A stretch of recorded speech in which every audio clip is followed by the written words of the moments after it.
Hi there, my name is Tom Breeze, and if you're watching this video right now, it must mean that you are either anxious or fearful when it comes to standing up and speaking in public.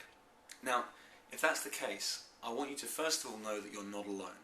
So many people experience the anxieties and the fears, and they say that some 40% of the UK workforce experience high levels of anxiety whenever put in the spotlight. So you can see you're not alone.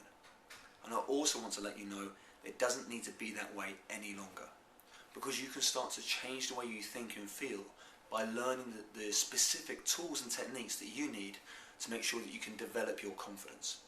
And I'm going to be talking to you about that in just a second. Because when I first started speaking in public, I was okay. I was just about getting by, and I didn't really think anything of it until one particular occasion. And I was presenting my thesis at my master's degree, and I was talking to about 150, 200 people or so in a big lecture hall. So I was feeling a little bit anxious beforehand anyway. But I did my presentation and I kind of got through it. You know, it's kind of like first 2 minutes is the anxious period, and then you kind of slightly get into it. But then all of a sudden, at the very end of my presentation, one of the professors started quizzing me about certain areas of my thesis, and he started questioning me. I just felt my kind of insides want to be swallowed up whole by the ground. I realised that my breathing had gone all out of sync, my heart rate was out of control, and I just knew that I was going completely red, and I was falling to pieces. I kind of just scraped through, but instantly, after that performance, in my own mind I said, do you know what, public speaking is not for me any longer. And I kind of formed that as part of my own identity. Like, I don't do public speaking, it's just not me. Until I started realising I was holding back my career because I was avoiding public speaking. I was delegating my responsibilities to other people. Any emails that came in, I was kind of ignoring them. I was making sure I was trying to get out of everything. I even called in sick some days to avoid those situations. And I realised it was holding myself back. So I thought to myself, do you know what, I've got to do something about this. And I went on many different courses and workshops that didn't really help all that much. They were useful, but I didn't really get a permanent result until I did one particular course, and I was furthering my NLP skills. NLP is Neuro-Linguistic Programming, for those you don't know, but it's all about changing the way you think and feel. And I was doing this anyway, and I was doing my Master NLP course, and I realised that people were kind of starting to challenge me on my fears and the way that I used to think about myself and public speaking. And it was like I was unpicking all the negativity. All of a sudden I couldn't access those negative thoughts any longer, and I felt so much more confident. But the thing is, it was a permanent change. Since then, I've given many different talks to large numbers of people, and seminars and workshops with great results. And that's the thing, is that you can start to develop this confidence when you know how, when you've learned the necessary tools and techniques. And that's exactly what I've done. Now, I don't say that to brag and say, look at me, I've done all of this and got some great results. I say it because I'm just like you. And you, like me, can learn these tools and techniques and start to become a much more confident speaker. And I want to give you those tools and techniques in a workshop.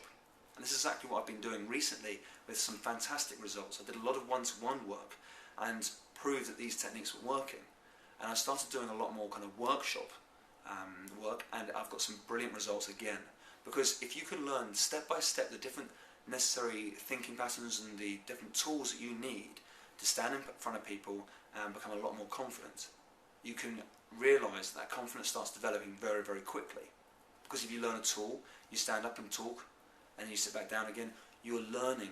Your mind is literally reprogramming the way that you think about yourself and public speaking. And so you can become a lot more confident.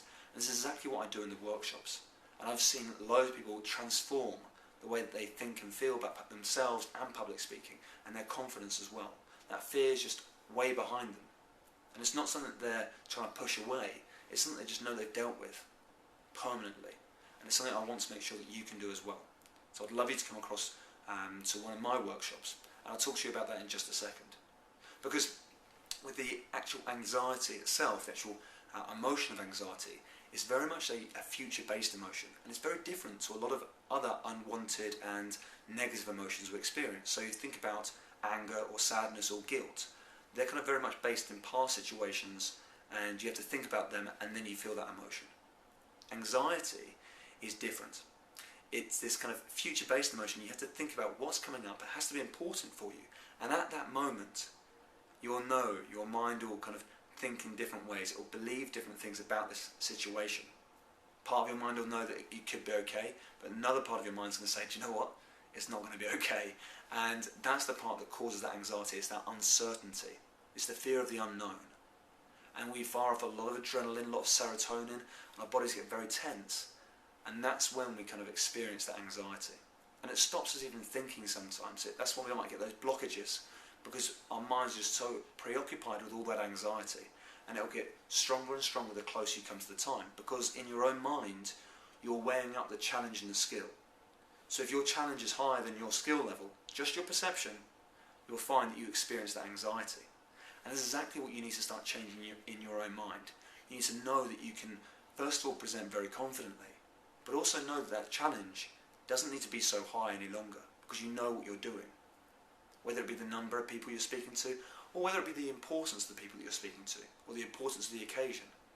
If you can start changing the way your mind thinks and feels, then obviously public speaking becomes a lot easier.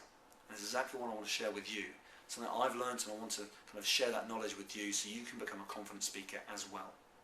Because I know that from a very young age, I mean, unfortunately, my mum passed away when I was very young.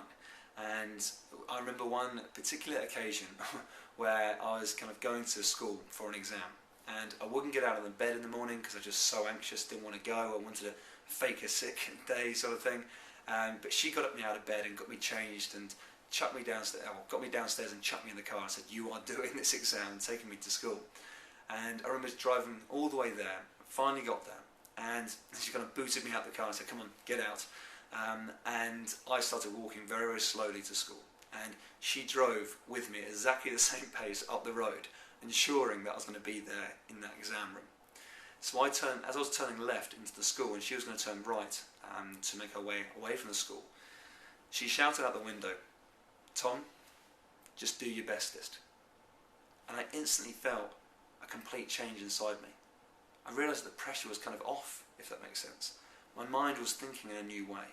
And I even remember sitting that exam thinking, it's going to be a lot kind I can't remember what happened in that exam. I presume that I passed. But that's the thing, is your mind will shift very quickly. And that learning for me has kind of stayed with me all my career. And I'm always looking to do my bestest. Always looking to be that person that I can potentially be. Because that's the thing, I realised that when I was kind of avoiding those situations, avoiding those public speaking situations, I knew I was holding back my career. And I knew that I wasn't being the person that I could have been. A mentor once told me that, what is hell on earth? He asked me, what is hell on earth? And I didn't really know. And he said, do you know what it is? It's meeting the person that you could have been. Meeting the person that you could have been. That's what I want to make sure that you do. I want to make sure that you fulfill your potential and you be that person that you could be. And it's all about taking one step at a time. So if you are interested and you want to get involved with one of my workshops, then please just kind of put your name in, and your email and your telephone number. They're going to be around me somewhere on this video, and we'll make sure that we get in touch with you, tell you more about the dates and exactly what's covered in the courses as well. And then you can make up your mind from there. But I look forward to hearing from you soon. Fill in your details, and I'll speak to you soon. Thanks very much.